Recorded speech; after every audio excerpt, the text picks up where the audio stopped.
What is up, you guys? Glitchiz here, coming at you with another Dauntless video. Today I'm going to be showing you a new build that I've come up with revolving around the Hangry exotic sword. It actually comes by way of request from a commenter on the YouTube channel. I don't know if any of you saw my previous build video, link above if you want to check that out. I made a really cool support build, but in the pinned comment I mentioned that if anyone had any ideas or builds that they'd like me to test out and see for you guys, to comment below. And shout out to Owen Manley. I'll put a little pin of his comment up top. He recommended that I make a build for the Hunger Sword. Now, I went back and forth and debated whether or not I wanted to make the build, but then it dawned on me that 1 or 2 seasons ago, the Hunger exotic sword was actually given away for free as part of the hunt pass. So for a lot of you new slayers out there, if you've only been playing for the last couple seasons, the Hunger exotic may actually be one of the first exotics you have, and this could be a good chance to show you guys a decent build that you can work up to potentially use for this sword. But let's jump into it and show you what kind of a build I've come up with for it. I will preface this by saying that it is definitely a late game, more veteran type build. It's for people that are used to dodging and have mastered dodging with the majority of the behemoths and can typically stay alive on their own, and are okay and comfortable with those high risk, high reward, half-life type builds. But when you are at that level, this build can really do some damage and it's really fun. So to jump into it, obviously, first off, we have the Hunger Sword.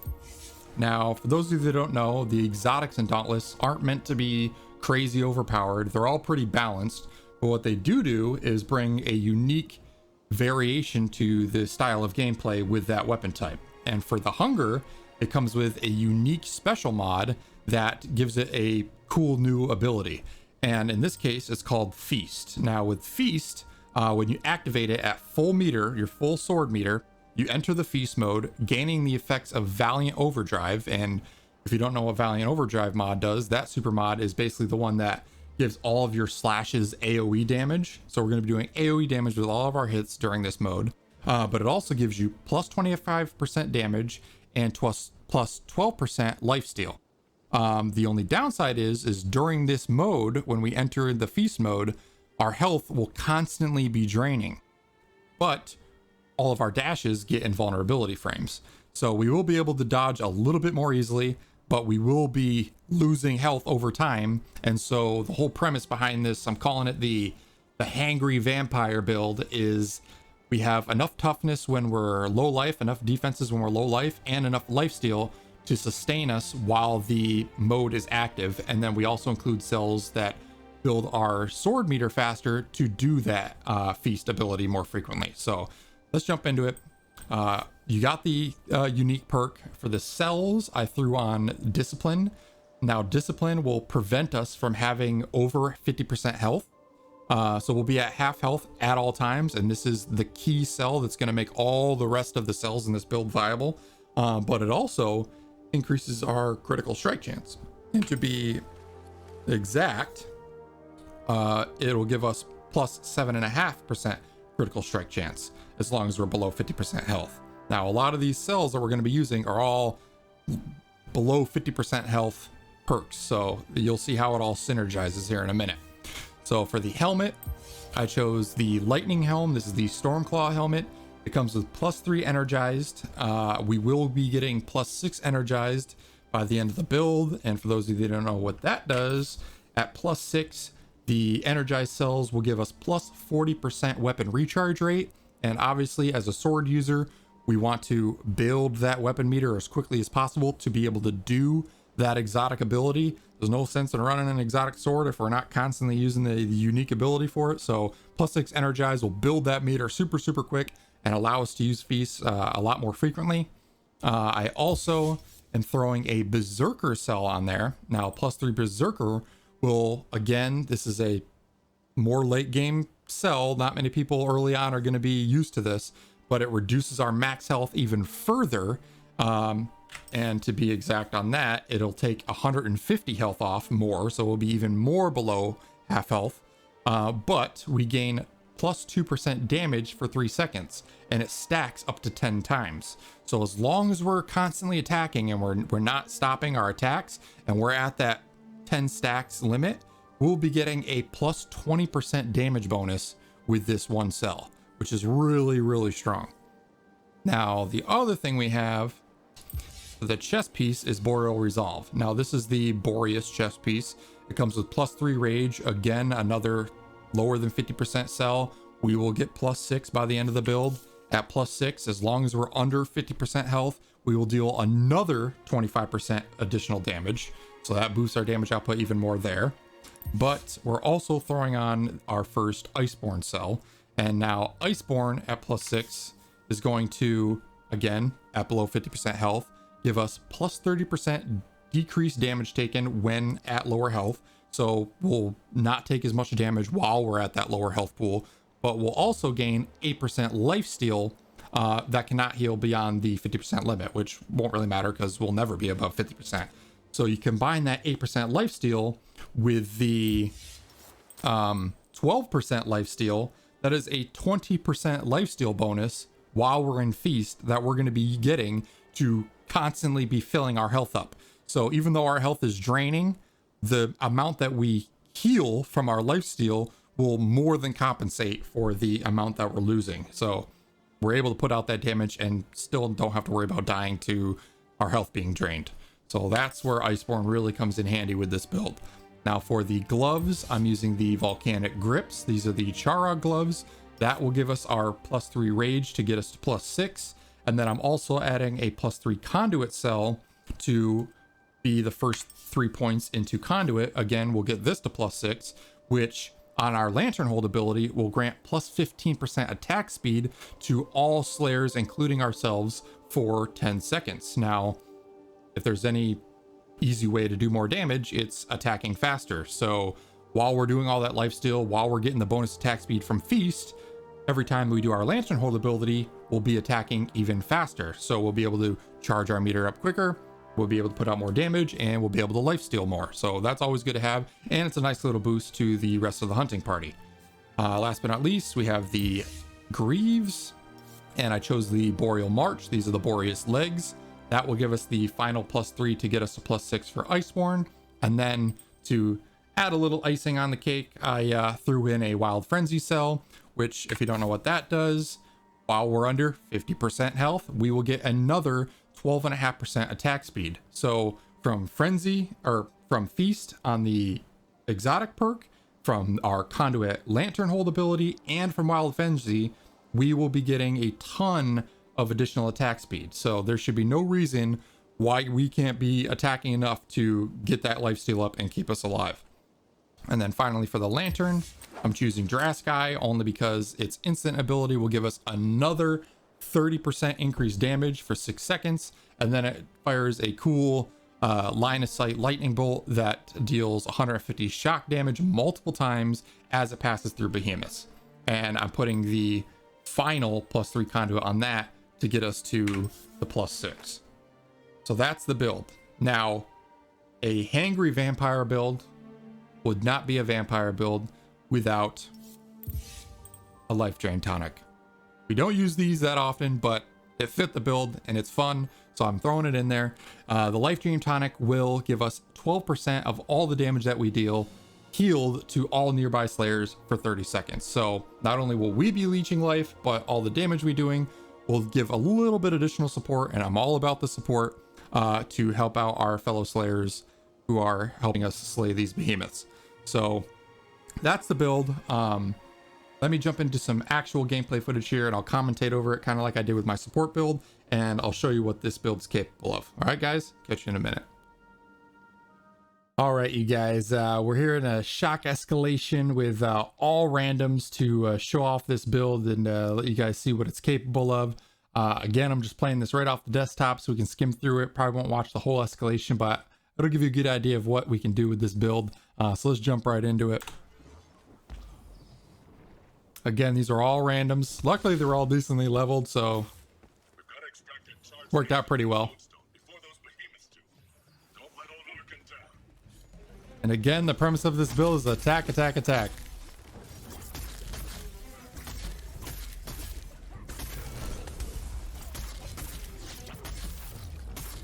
His damage is slowly going up because that Berserker stack is at 10 now. Now we got our ability. Boom. We activate Feast. And of course, we get hit. But now all of our attacks are doing AoE damage. Boom. His tail's already gone. And this is a 10 to 50, by the way.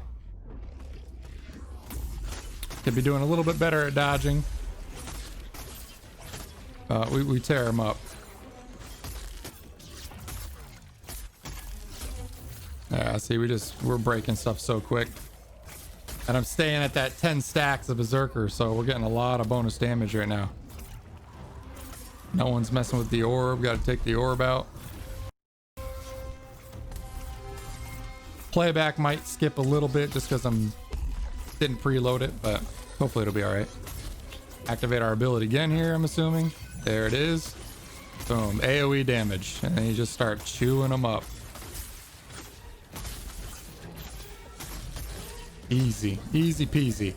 And our health, even though we're only at 475 max health, we didn't drop below a quarter of that because our lifesteal was so crazy. Can't remember what I take here. I think I go Pact of Might. More damage. Even at low life, we're going to get all the damage we can get.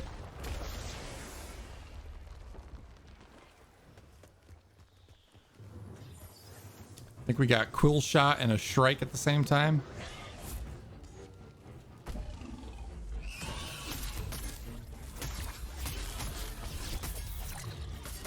Eight stacks, 9 stacks, 10 stacks. Pretty much every swing we get another Berserker stack. Dodge those quills, they'll take you out fast. You already got Feast activated. Every swing's an AoE swing. Dodge the pounce. We're using our Lantern Tap ability for that increased attack speed.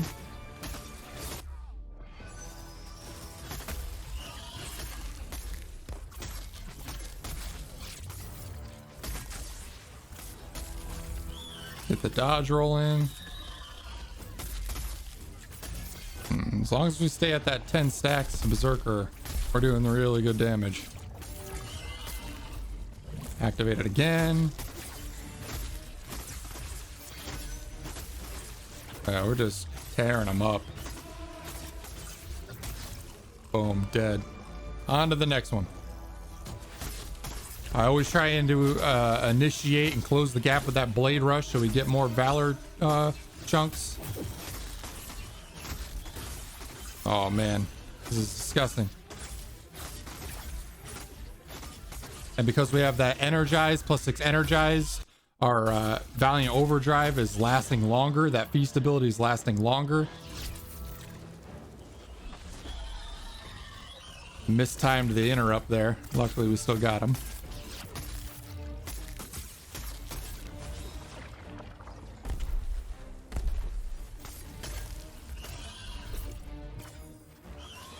Wham! Get that quick interrupt. Activate the tap for more damage. 6 seconds of bonus damage. And he's done.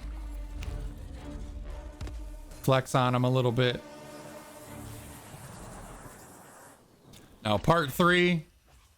Things did fall apart a little bit on this one. I think I died like twice. It's a Embermane Pangar combo. And some of our teammates started dying off early on. I ended up getting ganged up on a little bit. But it wasn't enough to finish us off. I think I take Paragon's Blessing.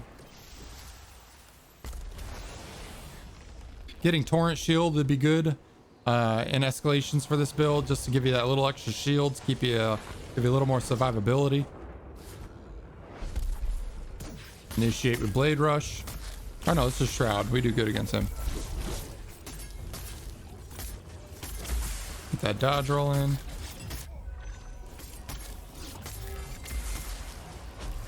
Our Feast perk is available. There we go. We activate it. Start doing that AoE damage.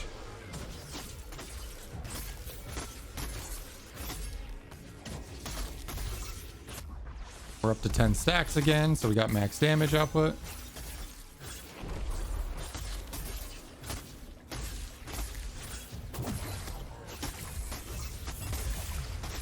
Yeah, look at those numbers.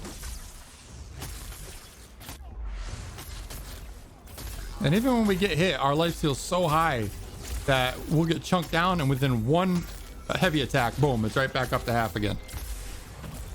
Activate Feast.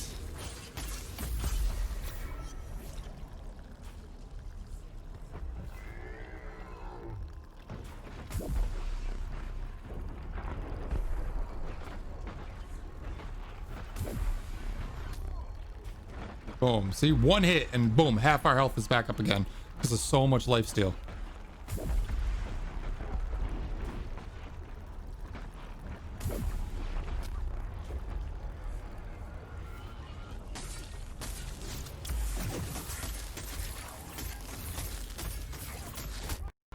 Oh, now we start breaking stuff.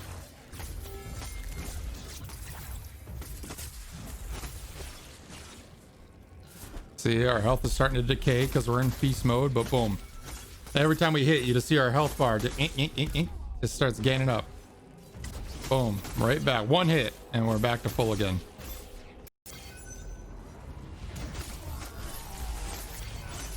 Build those berserker stacks up again. Boom, back to 10.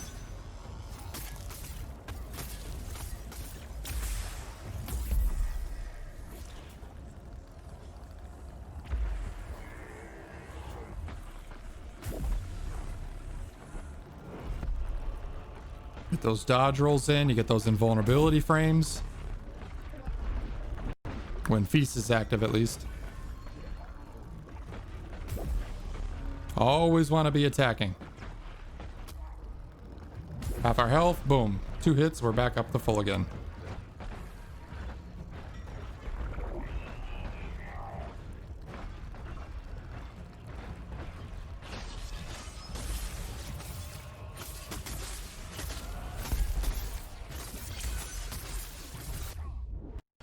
Okay, big chunk down. Watch how fast it goes up. Boom. 2 swings, back to full.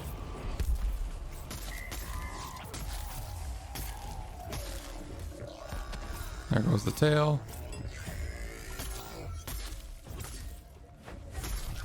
And dead.